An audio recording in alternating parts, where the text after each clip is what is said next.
A través de la plataforma de internet. Gracias a todos los oyentes que están en plena sintonía aquí en todo el Perú, a nivel nacional y también en otros países. Y estamos con el doctor José Antonio Iriarte, abogado y político y también analista internacional. Doctor, un honor saludarlo en esta mañana, un tanto preocupado por la situación que se viene dando aquí en el Ejecutivo y también en el Legislativo. Por cierto, doctor, muy buenos días. Sí, que es un gusto saludarlo. Es el inicio de una semana festiva de la Navidad que debe unir a la familia peruana, y el país afronta una crisis sanitaria, económica y política de pronóstico reservado. Estoy a disposición para atender las preguntas que me plantee. Vamos a ir por parte, preocupación también por más de 4 millones de aportantes a la ONP, donde el presidente del Banco Central de Reserva, Velarde, afirma de que esta devolución se estaría comparando pues como quitarse el impuesto general a las ventas que se aporta. Doctor, ¿cuál sería el planteamiento o la alternativa respecto a estas afirmaciones que hay peruanos que necesitan ese aporte, que le devuelvan ese aporte a la ONP? Bueno, en realidad el presidente del Banco Central de Reserva del Perú, el doctor Velarde, Julio Velarde, ha manifestado hace unos días en radioprogramas del Perú que en su concepto la devolución de aportaciones a la ONP no tiene sentido, y lo compara como exigir la devolución del impuesto a las ventas o el impuesto a la renta pagado hace varios años. Quiero manifestar lo siguiente, que el señor Velarde está confundiendo lo que es una aportación con lo que son los impuestos. Los impuestos son de carácter general, lo pagamos todos los contribuyentes a través del impuesto a la renta, el impuesto a las ventas, el impuesto selectivo al consumo, y tiene como finalidad pagar el gasto público, financiar el presupuesto de la República, financiar los sueldos y salarios, el pago de la deuda externa, el pago de la deuda interna incluso. Pero en el caso de las aportaciones, debe saber el señor Velarde que las aportaciones no tienen carácter de impuesto, son aportaciones que son de naturaleza intangible y son propiedad de los aportantes al sistema público de pensiones. Claro, todo trabajador que haya aportado a lo largo de su vida laboral al Sistema Nacional de Pensiones, a la ONP, es decir, al sistema público, tiene derecho a gozar de una pensión cuando cumplan los 65 años. Y si no goza de pensión, tendría derecho a que se le reembolse el dinero aportado a lo largo de su vida laboral, que es un poco la finalidad de la ley aprobada por insistencia en el Congreso, que todos los aportantes al sistema de pensiones que no tienen derecho a una pensión de jubilación o no tendrían derecho a alcanzar los 20 años de aportes, se les haga la devolución de sus aportaciones que son de carácter intangible. Entonces yo exhorto a que el gobierno cumpla con el mandato de la ley aprobada por insistencia por el Poder Ejecutivo, más allá de que haya impuesto alguna acción de inconstitucionalidad ante el Tribunal Constitucional. La ley está vigente, y mientras que una ley está vigente, debe cumplirse a cabalidad. Ahora, este argumento también se cae, doctor, porque déjame decirte de que el presidente, el doctor Velarde, pues hace una comparación del impuesto selectivo al consumo, que es un tema, pues, es del Estado, ¿no?, que involucra cubrir todos los gastos, pero sin embargo el aporte que hacen es algo individual, que cada persona tiene que recibir ese aporte, pues lo que le corresponde. Entonces se está mezclando uno con otro, es decir, no hay argumentos estables y sólidos que puede convalidar lo que está hablando el presidente del Banco Central de Reserva del Perú, es decir, tratando de confundir a la población. Eso sería mi punto de vista. ¿A usted qué le parece, doctor? Bueno, yo coincido con usted. En realidad no se puede confundir lo que son los impuestos que tienen como finalidad cubrir el presupuesto de la República, que además todos los años debate el Congreso de la República y se aprueba por una ley de la República al 30 de noviembre de todos los años, con las aportaciones que tienen carácter intangible. Las aportaciones no son impuestos, las aportaciones son una contribución que hace cada trabajador durante su vida laboral, que tiene como finalidad cubrirlo y protegerlo cuando cumpla los 65 años y quede en situación de persona adulta mayor, persona que ya no pertenece al mercado laboral y tiene derecho legítimo a contar con una pensión. En el sistema privado de pensiones, cada trabajador aporta y aporta a una cuenta individual. El tema ha sido que en el sistema público de pensiones no se han establecido cuentas individuales de cada aportante, de cada trabajador. Por lo tanto, hay un fondo común, hay un sistema de reparto. Todos los trabajadores aportan el 13% de su salario, de su ingreso, de su sueldo mensual, y ese dinero va a un fondo común que lo maneja la ONP, que depende a la vez del Ministerio de Economía y Finanzas. Pero eso tampoco da derecho y da sustento jurídico a negarse a devolver un dinero que al fin y al cabo es dinero de todos los trabajadores que han aportado a lo largo de su vida laboral. La otra alternativa que se puede plantear, y pienso que podría ser materia de un debate en el Congreso, es que todos los trabajadores, más allá de la devolución que hoy reciban por cuenta de la ONP, se haga lo posible para darles una pensión a partir de los 65 años, no solo aquellos que tienen 20 años de aportes, incluso aquellos que tienen 15 o 10 años de aportaciones, y lógicamente utilizar el sistema de la proporcionalidad. Si yo aporté durante 10 años, tendría una pensión menor a aquel trabajador que aportó 20 años, o menor a aquel trabajador que aportó 30 años. Y hay otro tema, señor periodista, hay muchos trabajadores, médicos, enfermeras, abogados, profesionales de la salud, que trabajan en el Estado y aportan a la ONP y tienen el drama de que cuando pasan a ser pensionistas, su pensión tiene como tope menos de 900 soles. Es decir, un médico que trabajaba en MINSA o en salud que ganaba 3.000, 4.000 soles cuando era médico en actividad, cuando se jubile, cuando pase la condición de pensionista, su pensión va a ser menor a 900 soles, con lo que sus ingresos van a caer drásticamente, van a caer sustancialmente, y si un médico o una enfermera tenía un ingreso de 3.000 o 4.000 soles cuando era activo, pasa a tener una pensión diminuta, con lo que su nivel de vida se reduce en calidad dramáticamente, y justo en circunstancias cuando ya no es una persona joven, empleable y en actividad económica. Entonces el tema de la ONP hay que verlo desde varias aristas. Crear una pensión proporcional al número de años de aportaciones, mejorar las pensiones de aquellos que han aportado más montos mayores, y en esta coyuntura, repito, no hay motivo para no devolver el dinero, porque el mandato de la ley debe cumplirse 100%. Ahora, en lo que respecta a esta denuncia que hizo el Ejecutivo ante el Tribunal Constitucional, teniendo en cuenta que son siete magistrados que van a encargar de dar sus opiniones y luego de eso va a ir a un debate, ¿cómo ve el panorama? ¿Cuál sería el resultado final sobre esta apelación por parte del Ejecutivo, en la cual ellos están denunciando que esta devolución de la ONP es inconstitucional? Concretamente, el gobierno ha hecho uso de su derecho de interponer una acción de inconstitucionalidad ante el Tribunal Constitucional. El tribunal ha admitido a trámite, ha corrido traslado al Congreso de la República para que el procurador o el abogado del Congreso haga uso de su derecho de contradecir los puntos de vista o argumentos del Poder Ejecutivo.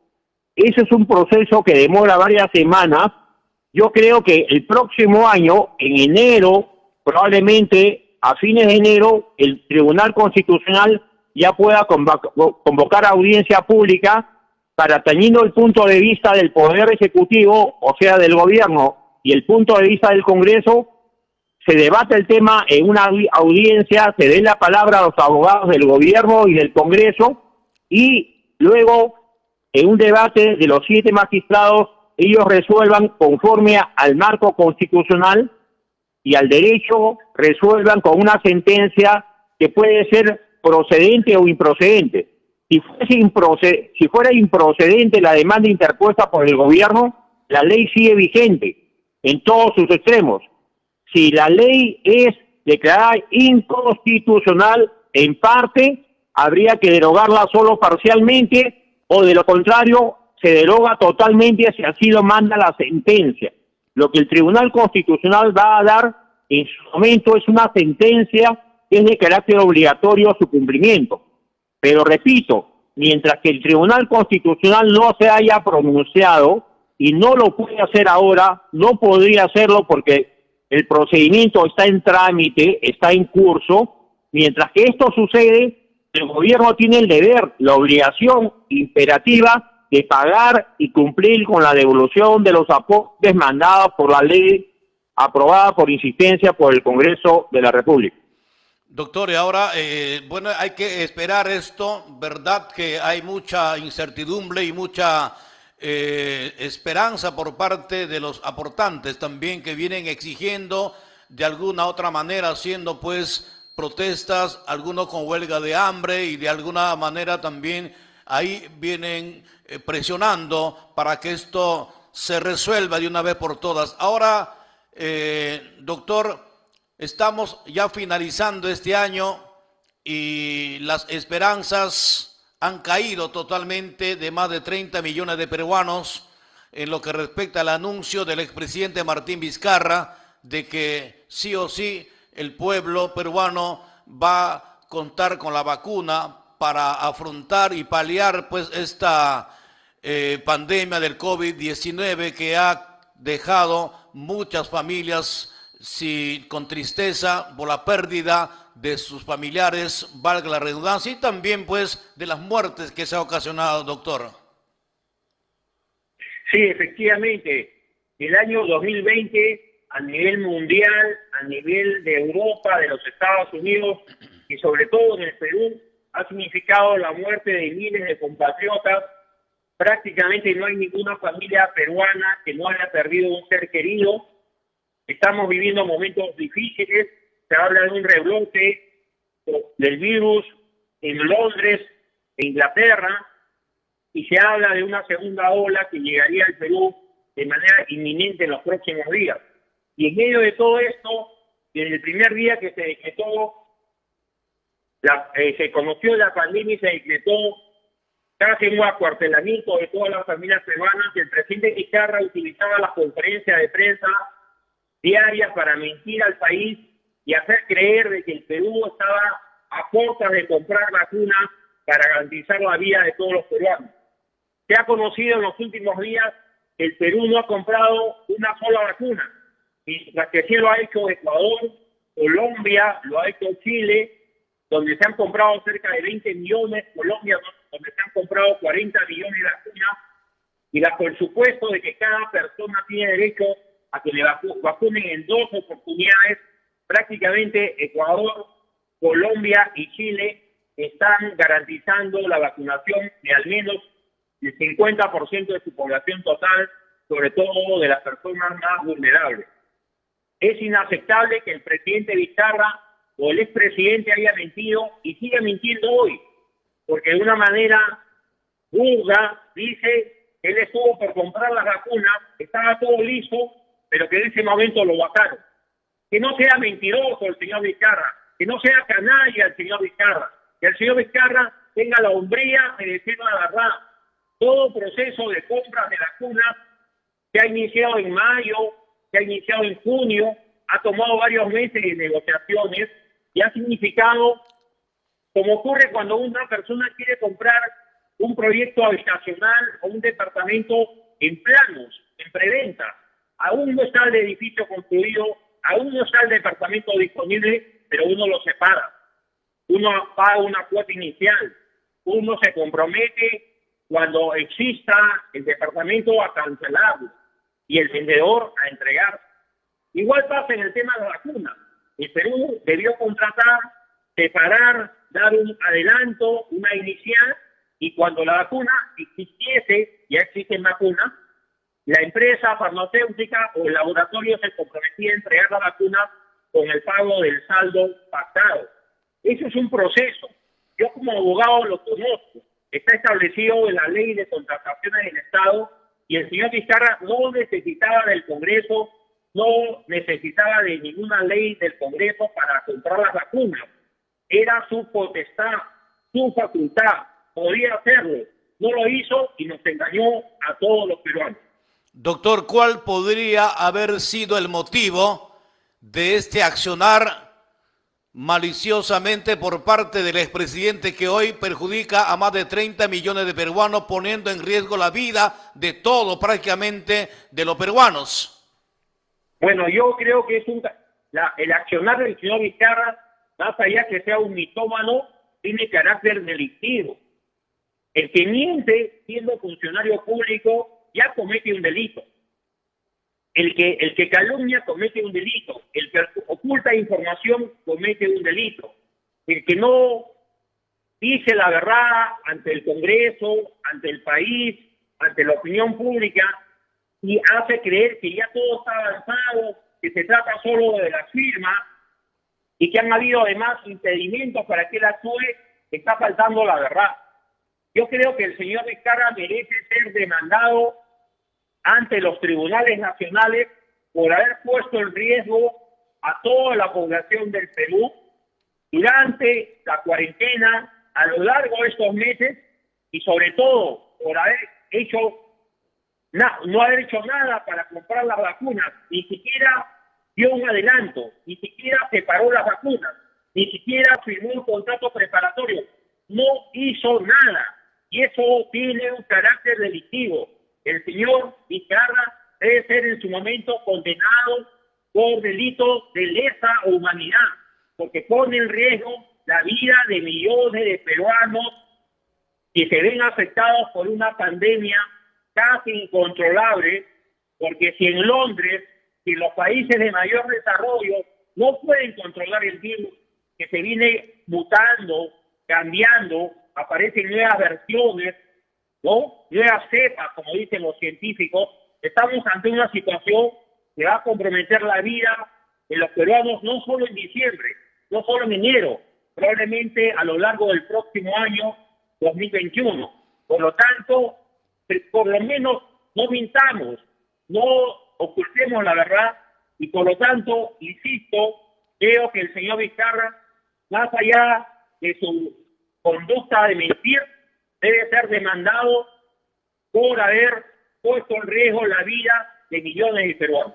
Y ahora, ¿a qué responsabilidad le espera al presidente Sagasti y también a la ministra de Salud, Zanetti? Bueno, yo he escrito un artículo hace unos días que lo he compartido en las redes sociales, que el gobierno del señor Francisco Sagasti es el gobierno continuista de Vizcarra.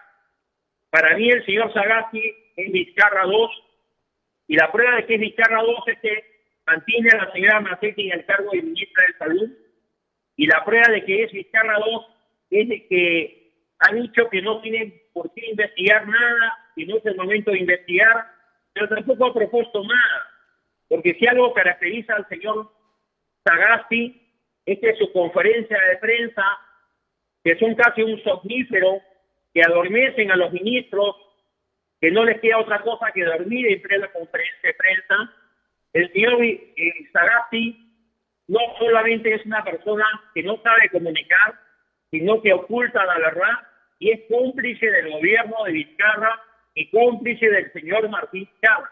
El señor Sagasti, repito una vez más, es Martín Vizcarra II, es el gobierno que continúa la política de Martín Vizcarra.